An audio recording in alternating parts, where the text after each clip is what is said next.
नमस्कार, मेरा नाम है ओम प्रकाश यादव और आप देख रहे हैं वॉइस ऑफ रिपब्लिक।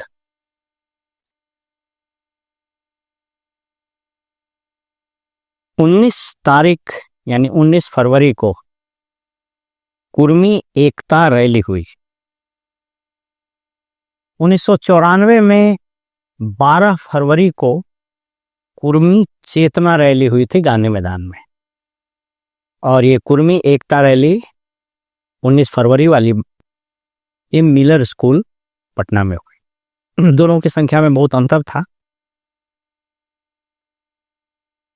फरवरी 1994 में संपन्न हुई कुर्मी चेतना रैली ने नीतीश कुमार को राष्ट्रीय क्षितिज पर एक नेता के रूप में स्थापित कर दिया, और कम से कम बिहार में ऐसा प्रतीत होने लगा कि लालू यादव के खिलाफ कोई व्यक्ति अगर खड़ा हो सकता है तो वह नीतीश कुमार हो सकते हैं। ये बात याद रखने वाली है कि 1994 में लालू यादव की सरकार थी और उसमें पशुपालन घोटाला भी नहीं हुआ था, और कहते हैं कि लोकप्रियता के शिखर पर लालू यादव थे। दोनों पहले मित्र थे, लालू और नीतीश जी। बाद में महत्वाकांक्षा और राजनीतिक प्रतिद्वंद्विता ने एक दूसरे को बिल्कुल अलग कर दिया। बहरहाल विवेचना का विषय वो नहीं। विवेचना का विषय यहाँ 3-4 प्रश्न से आकर खड़ा होता है। पहला कि कुर्मी एकता रैली बुलाना या बुलाने का क्या मकसद है। ये बताते चलें कि उस वक्त कुर्मी चेतना रैली सतीश कुमार सिंह ने बुलाई थी, और ये बीजेपी के एक विधायक है कोई मंटू पटेल, उन्होंने बुलाई है। तो इसकी जरूरत क्यों हुई, नंबर 1। नंबर 2, इस कुर्मी एकता रैली में नीतीश कुमार नहीं आए, इसके क्या कारण हो सकते हैं। तीसरा, इसमें छत्रपति शिवाजी की का चित्र बहुत प्रमुखता से दिखाया गया, उनके नाम पर नारे भी लगे, और सरदार पटेल से कुर्मी समाज अपने आप को एसोसिएट करता है, और इन लोगों का कहना है कि सरदार पटेल कुर्मी जाति के थे। इन सभी प्रश्नों पर एक विवेचना प्रस्तुत करते हैं। पहला तो ये समझते हैं कि कुर्मी एकता रैली क्यों बुलाई गई। तो ये इसमें जानने में कोई बहुत राजनीतिक दक्षता की आवश्यकता नहीं, बहुत खोजबीन करने की आवश्यकता नहीं है। चुनावों का मौसम है, और चुनावों के इस मौसम में सभी जातियां गोलबंद होना शुरू हो गई है, और ये जातीय सम्मेलन होते रहेंगे। धानुक रैली भी हुई, इसके पहले तेली महासभा हुआ, तो फिर कुशवाहा रैली भी होने वाली है। तो इस तरह की रैलियां होंगी, इसमें कोई अचरज की बात नहीं है। समझना यह है कि नीतीश कुमार, जो कि आज की तारीख में कुर्मी समाज के सबसे बड़े नेता हैं, इनफैक्ट अगर यूं समझें कि कुर्मी समाज के सबसे पहले नेता जो हुए, उनका नाम था गुरसहाय लाल। वो नालंदा जिले के ही थे। लोग मानते हैं कि गुरसहाय लाल कुर्मी समाज के सबसे पहले नेता थे। बहरहाल उनका समय, वो श्री कृष्ण बाबू के कंटेम्प्रोरी थे। उनके नाम पर एक चौक वगैरह भी बना हुआ है बिहार शरीफ में, अगर आप जाइएगा तो देखिएगा। एक और नेता हुए सिद्धेश्वर बाबू, जो राज्य सरकार में कांग्रेस के जमाने में मंत्री भी हुए, बाद में त्रिपुरा वगैरह के गवर्नर भी हुए। तो ये कुर्मी एकता रैली इसलिए बुलाई गई ताकि अभी जो एक नारा चल रहा है, जिसकी जितनी संख्या भारी उसकी उतनी हिस्सेदारी करके नारा चल रहा है। खास करके जाति गणना जो हुआ, जातिगत सर्वेक्षण, उसके बाद ये नारा बड़ा जोर पकड़ा। तो ये बताते चलेंगे कुर्मी की संख्या 3% से भी कम है बिहार में। तो उस हिसाब से आप कहें तो इनकी भागीदारी ऑलरेडी उससे ज़्यादा ही है, संभवतः 9 से 10 MLA कुर्मी समाज के हैं।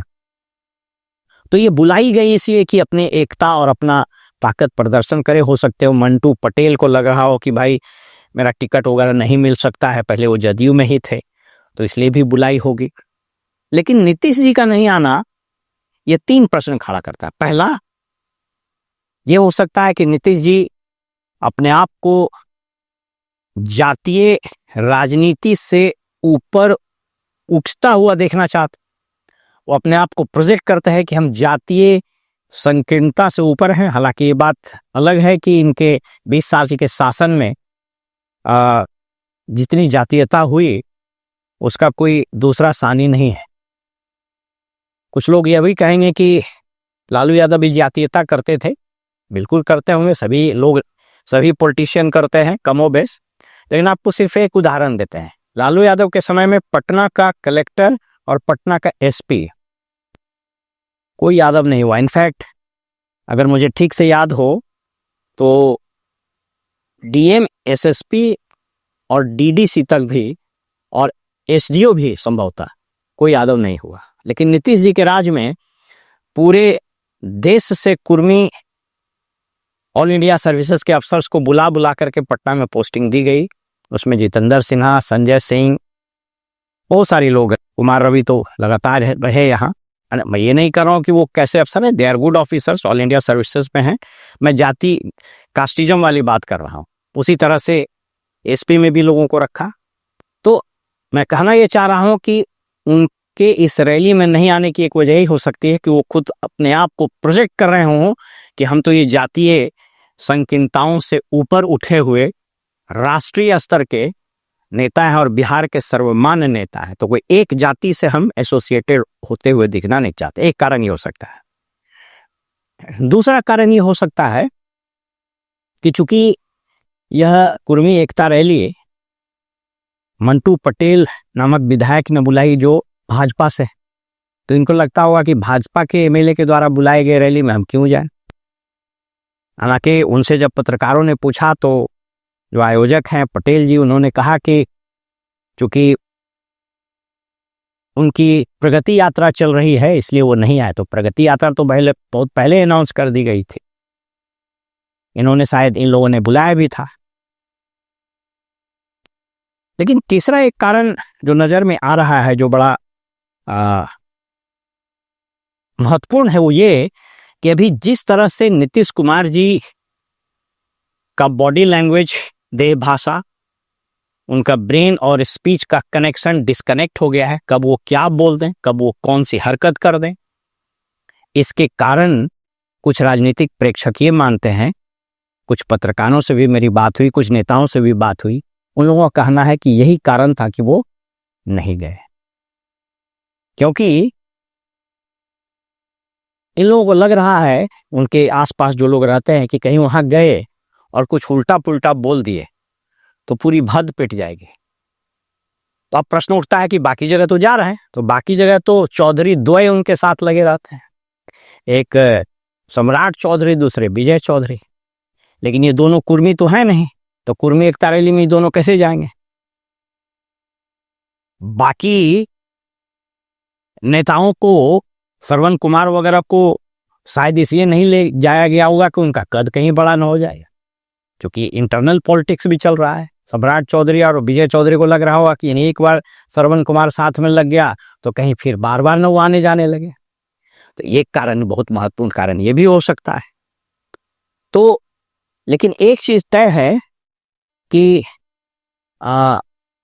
कुछ राजनीतिक प्रेक्षक ये भी कहते हैं कि एक कुर्मी चेतना रैली ने नीतीश कुमार को स्थापित कर दिया और मुख्यमंत्री बनने का मार्ग प्रशस्त कर दिया। कदाचित यह कुर्मी एकता रैली इनके मुख्यमंत्री पद से जाने का मार्ग न प्रशस्त कर दे। अब ये थोड़ा एक और विषय पर बात कर लेते हैं। जिस तरीके से आज के तारीख में नेताओं ने आधुनिक काल या मध्यकालीन काल, इवन एंशिएंट हिस्ट्री के महापुरुषों को अपने जाति के बंधन में बांधने का घृणित काम, ओछा काम शुरू किया है, उससे बड़ा तकलीफ होता है। अगर इस एकता रैली में लगे हुए पोस्टर को देखिएगा तो छत्रपति शिवाजी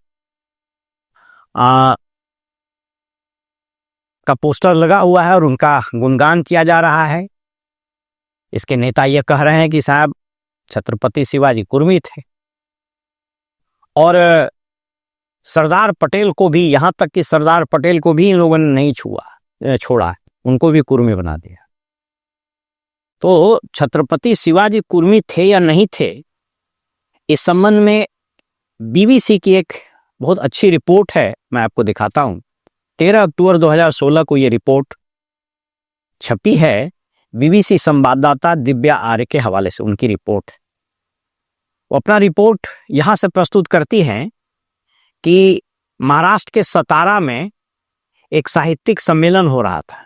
उसमें 2 दलित लेखकों ने जब शिवाजी महाराज की जाति पर टिप्पणी की कि वो निचली जाति से थे, तो उसका बहुत जबरदस्त विरोध हुआ।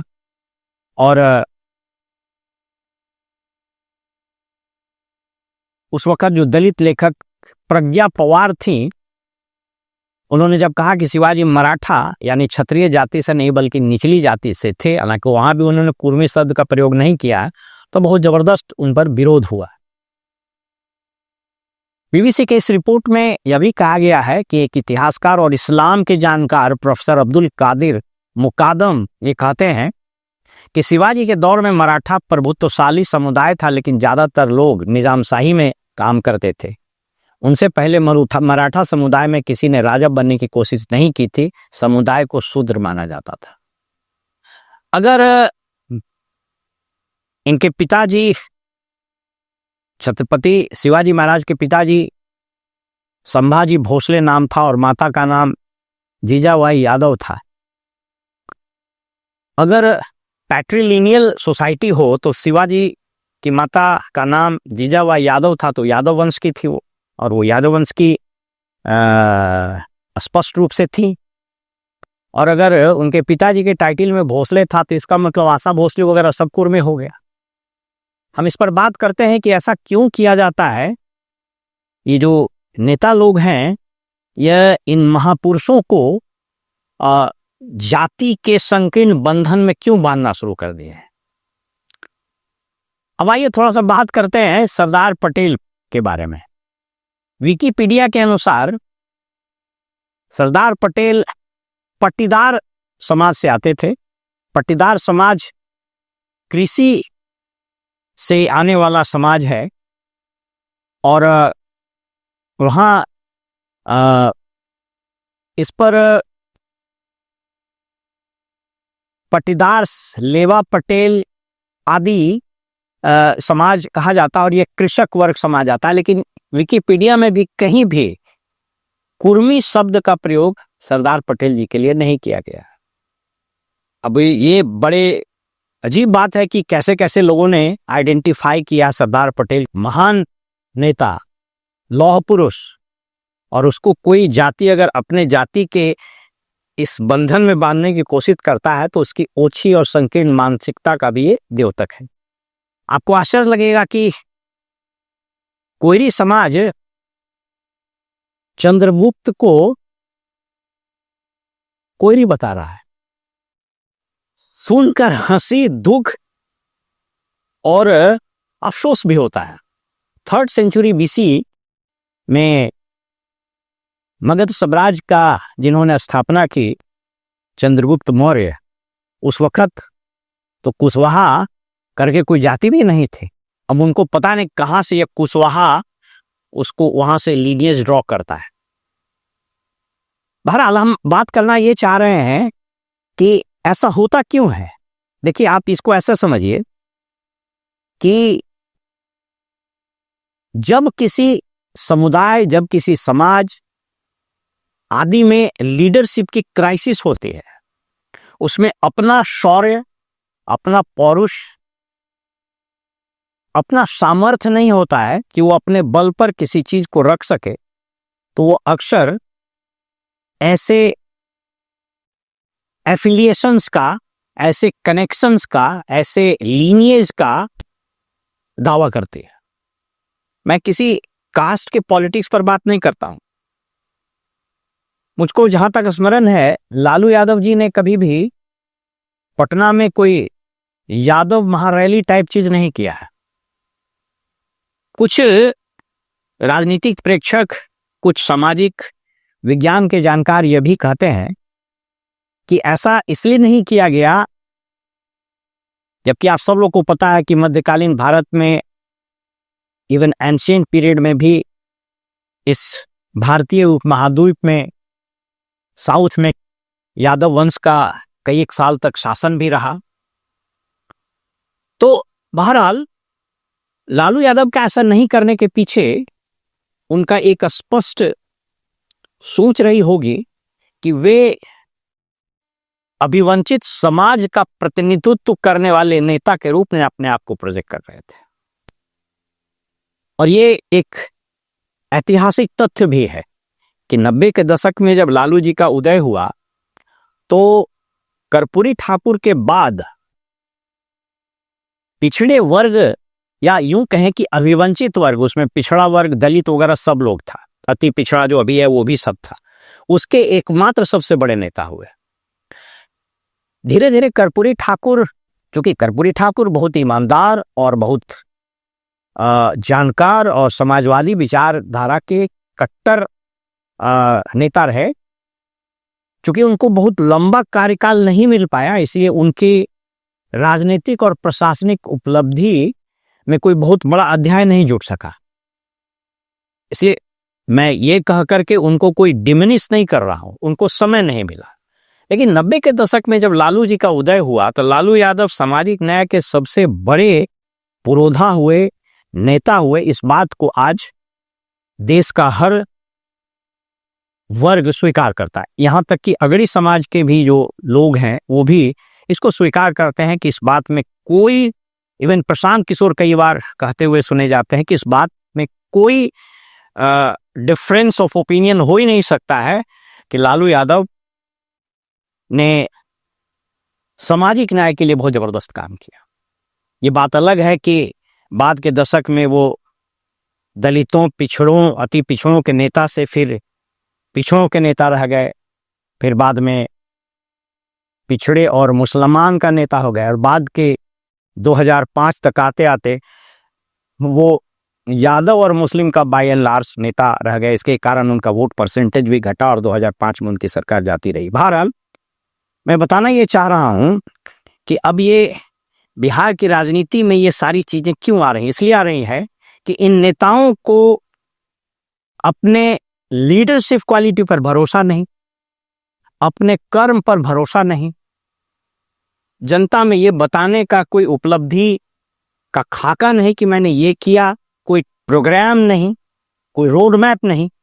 इसलिए सबसे आसान तरीका यही है कि यह कहा जाए कि हम लोग इतने इस जाति के हैं और इस जाति की चूंकि संख्या इतनी है इसलिए हमारी भागीदारी है।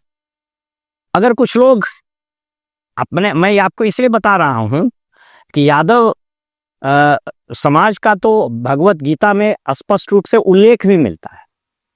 अगर कोई पढ़ना चाहे तो भगवत गीता के अध्याय 11 का 41वां श्लोक है। वो कहता है, सखेति मात्वा प्रसभम ययुक्तम, हे कृष्ण हे यादवे सखेति, अजानता महिमानम तवेदम, मया प्रामदा प्रणयेन वापि। इसके अतिरिक्त एक और श्लोक है जो श्रीमद् भगवत गीता के 10वें अध्याय में 37वां श्लोक है। इसको अगर आप पढ़ेंगे इसमें स्पष्ट रूप से, माने इस तरह से किसी की चर्चा नहीं की गई, लेकिन अगर आप इसको पढ़ेंगे, वृष्णि नाम वासुदेवास्मि, पांडवा नाम धनंजय, मुनि नाम यप्य, व्यास कवि नाम उष्णा कवि। वृष्णि एक उपजाति है यादवों की।